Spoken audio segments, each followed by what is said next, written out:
Bonjour à tous, bonjour à tous. Aujourd'hui, on va parler patates douces. Alors les patates douces, on va faire un tuto, mais le tuto qui part du début à la récolte. Donc vous voyez, on a un peu de recul. Donc là, on en est au départ. Il y a plusieurs manières de bouturer, de multiplier les patates douces. Une qui est quand même assez facile, c'est celle qui consiste dans des godets comme ça, on met du terreau, un terreau semi-bouture, on les met dans une cuvette comme ça, dans une cuvette où au fond de la cuvette, c'est pour ça qu'elle doit être étanche, au fond de la cuvette, il y aura toujours environ 2 cm d'eau. C'est ce qu'il faut regarder, ça remontera par capillarité et c'est comme ça que ça va marcher. Après, quand on aura terminé, eh bien, on les mettra dans notre petite serre avec tapis chauffant. Pourquoi? Parce que la patate douce a besoin de chaleur de fond. Alors, on a d'autres possibilités, vous allez les voir ensuite. On fait directement dans des jardinières, dans de l'eau avec du charbon de bois. Mais à chaque fois, on a quand même des problèmes de pourriture parce qu'on n'arrive pas à conduire ça à fond parce que justement, on n'a pas la chaleur qu'on a besoin qui viennent du sol. Voilà, on va prendre des patates douces. Alors, patates douces, je vous recommande d'en prendre dans un rayon bio. Pourquoi? Parce qu'elles n'auront pas été traitées anti-germinatifs, ce qui est souvent le cas quand c'est des patates douces qui viennent de loin. Quand je vais au supermarché, parfois, je vois des patates douces qui viennent d'Égypte, qui viennent des États-Unis, alors que ça pousse très bien chez nous. Quand on a cherché des ananas ou des choses qu'on ne peut pas produire ici, voilà, je n'ai pas d'inconvénient, mais des patates douces, franchement. Alors, on a une patate douce, elle n'est pas très grande, hein, elle est de dimension moyenne. Je vous l'ai dit, je me suis procuré dans un magasin bio, mais dans un rayon bio, ça marche aussi, pour les raisons que je viens de vous donner. On la coupe. Alors ça, vous voyez, elle est très orange, celle-là. Pourquoi? C'est la variété Orléans. C'est une des meilleures qui vient en France, hein. Donc, une fois qu'on a fait son prélèvement, on va les mettre dans nos godets qui sont là, vous voyez. Alors, théoriquement, on va avoir des pousses qui vont se former tout autour, ici, ici, ici. Et après, on pourra les replanter au sol.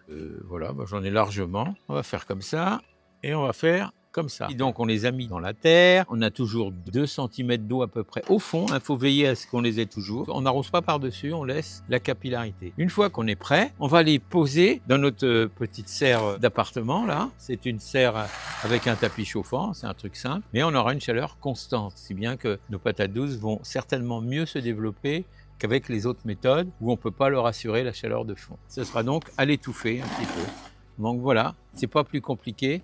Après, on va brancher, évidemment, on va laisser brancher. Sous 1 mois, on doit avoir la germination qui sera prête. Ça sert à rien de les planter trop tôt, hein. Ça aime les sols chauds, donc, même si on arrive au début juin, c'est bon, hein. De toute façon, on les récolte en octobre, mais vous allez voir, parce que là, sur cette vidéo, on est reparti du départ jusqu'à la récolte. Donc, vous aurez tout le cycle nécessaire entre le mois de mai et le mois de novembre. J'ai de la jaune et j'ai de la rouge. On prépare une jardinière, on y met la moitié de terreau et on va disposer, voyez-vous, nos patates douces comme ça. On les met en biais parce que quand elles sont un peu longues.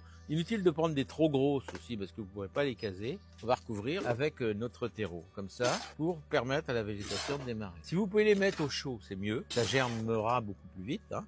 Ça n'a pas forcément besoin de lumière pour germer, hein. Hop, on tasse un peu, voilà, c'est fait. Et maintenant, on va attendre. D'ici 1 mois, on devrait avoir les premières qui vont sortir. Quand elles vont sortir, on fera des tronçons, des germes qui vont sortir. Et après, on ira les planter directement au terrain. Dans ce format-là, on peut réaliser 4 plants de patates par tubercule. Mais surtout, prenez d'origine française pour être sûr d'avoir un plant qui n'est pas traité anti-germinatif. Il y a une autre méthode aussi. On prend des petits récipients, on met de l'eau dedans et on met un petit bout de charbon de bois dedans pour éviter que l'eau ne croupisse. On les met dedans. C'est là que va sortir la germination. Et après, on pourra les bouturer. Mais pour essayer de rattraper le temps perdu, on les dispose. Vous savez, dans cette petite serre, on a un tapis chauffant, hein. On les met comme ça. Donc ici, on aura une température constante. Et on recouvre avec le couvercle. Chaleur, humidité. Dans 1 mois, on doit commencer à voir les principaux germes qui vont sortir. C'est facile, ça pousse tout seul, ça n'a pas de prédateurs. C'est quand même important de le savoir, mais aucun traitement. Même pas besoin d'arroser, sauf si cet été c'est extrêmement sec. Bon, il faudra peut-être éviter quand même que ça se dessèche de trop. Je vous assure, ça fait plusieurs années que j'en fais, avec succès. Je vous souhaite le même succès. La patate douce a une caractéristique. Vous avez des lianes qui montent jusqu'à 2-3 mètres s'il le faut, qui courent sur le sol. C'est pas très facile parce qu'on est perdu entre les lianes et l'herbe qu'il pourrait y avoir autour. Je vais vous montrer une méthode qui consiste à tutorer ces lianes en tipi. Alors là, je vais prendre du bambou. Moi, il me fournit tous mes tuteurs à tomates. Le compte est bon, mais il va falloir effeuiller tout ça. Alors je vais le faire au sécateur, sur place. Je vais leur couper toutes ces branches que je n'ai pas besoin, c'est pour faire des tuteurs. Alors vous voyez, les tuteurs, c'est exactement comme ça que j'ai tutoré. Vous voyez voir toutes les tomates qui sont là, qui commencent à donner d'ailleurs, on peut en profiter pour jeter un œil. On met les tuteurs en place, en trépied, ils vont être suffisamment solides. On les attache pour plus qu'ils bougent. Et là j'ai un pic. Là, ça permet, parce que sinon on n'arrive pas à rentrer les trucs dans le sol. Si on a du lien, du raffia, on peut utiliser pour enfin attacher toutes les lianes des patates douces à nos tuteurs. Ils sont là pour ça.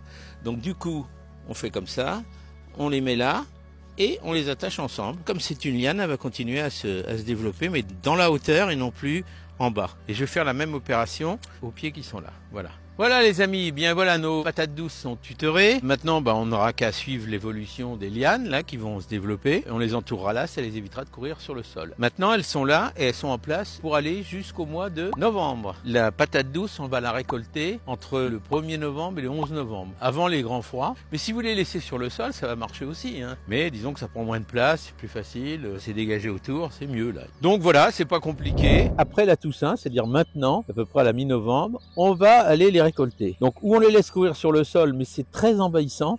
Donc du coup, il n'y a plus rien qui peut pousser à côté. Ou alors on les met en tipi comme ça, qu'on a essayé de faire. On les met sur des tuteurs et on les laisse monter en hauteur. Ça c'est des lianes, hein, donc ça monte tout seul. Et après on laisse la patate pousser. Donc ça demande absolument aucun entretien. Ça ne demande pas d'engrais, ça ne demande rien, même pas vraiment de l'eau, même si cet été qui a été très sec, ils ont dû en avoir un peu, mais c'est pas indispensable. Maintenant, on va aller voir un peu à quoi ça ressemble la récolte, parce que c'est ça qui nous préoccupe, quoi. Donc voilà, voilà nos premières patates douces. On fait ça. Vous voyez, donc on a des patates douces. Alors là, il y a des tas de recettes pour faire de la soupe, pour faire des frites également. Certains font des frites avec. Voilà ce qui concerne nos patates douces. On regarde bien qu'on n'en laisse pas dans le fond du trou parce que c'est un peu dommage, quoi. Donc j'espère que si vous avez planté des patates douces au mois de mai, vous les récoltez aujourd'hui. Voilà. Et alors, à vous de jouer maintenant. Voilà. Donc en résumé, mes amis, je vous dis que on peut planter les patates douces dès maintenant jusqu'au début juin, c'est encore bon. Le cycle est de 5 mois. Donc 5 mois pour les laisser bien se développer. Alors vous avez vu qu'on peut les tutorer, mais on peut aussi les laisser courir sur le sol si on veut, hein. Ça prend plus de place, c'est ça l'inconvénient. Mais sinon, ça se développe bien aussi en les laissant sur le sol. Et alors, une étape importante, le paillage. Parce qu'on dit qu'un binage vaut 2 arrosages. Dites-vous bien qu'un paillage vaut 10 arrosages. Donc si on prend la précaution de bien pailler, eh bien on aura beaucoup moins arrosé, et parce que c'est pas tellement gourmand en eau, et on aura une récolte super. Donc je vous dis, la récolte fin octobre, début novembre, et c'est là où vous aurez, alors après vous les stockez comme des pommes de terre, dans le noir, dans une cave et autres. En attendant, écoutez, je vous souhaite bon courage à tous.